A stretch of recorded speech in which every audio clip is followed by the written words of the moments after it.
సంబంధించినటువంటి మత పెద్దలు ఏదో ఒక ఏర్పాటు చేస్తారు. ఎందుకని? సభలు పెడతారు.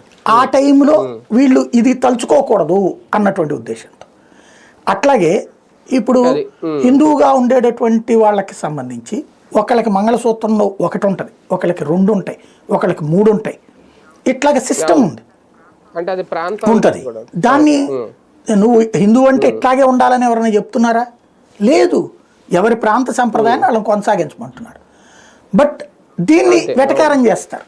మరి అదే లెక్క అయితే క్రిస్టియానిటీకి సంబంధించిన దాంట్లో తాళి కట్టే సిస్టమ్ ఉందా? లేదు కదా. మరి హిందుత్వంలో ఉన్న తాళి అక్కడికి ఎందుకు కడుతున్నావు నువ్వు? తప్పంటలేదు, కానీ మన సంస్కృతి నుంచి వెళ్ళారు కదా వాళ్ళు, తాళి కట్టించుకోనీలే. అక్కడ కూడా తాళి కట్టించుకుంటున్నారుగా, ఇప్పుడు జరుగుతున్నాయి కదా. అంటే విదేశాల్లో ఉందో లేదు, విదేశాల్లో తాళి లేదు కదా.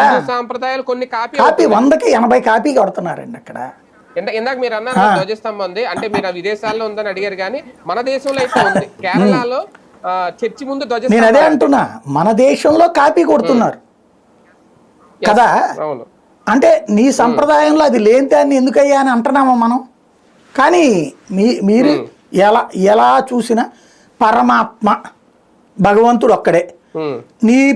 నీ దేవుడు నా దేవుడు అయితే కొట్టుకోరు కదా బేసిక్గా. ఎవరిదైనా సరే ఒక శక్తిని ఒక్కొక్కళ్ళు ఒక్కొక్క రూట్లో ఆరాధిస్తున్నాం. ఇది హిందూ ధర్మం చెప్పేది. మీరు చూడండి, హిందువుల యొక్క పూజా కార్యక్రమాలు విమర్శించే వాళ్ళల్లో ముస్లిం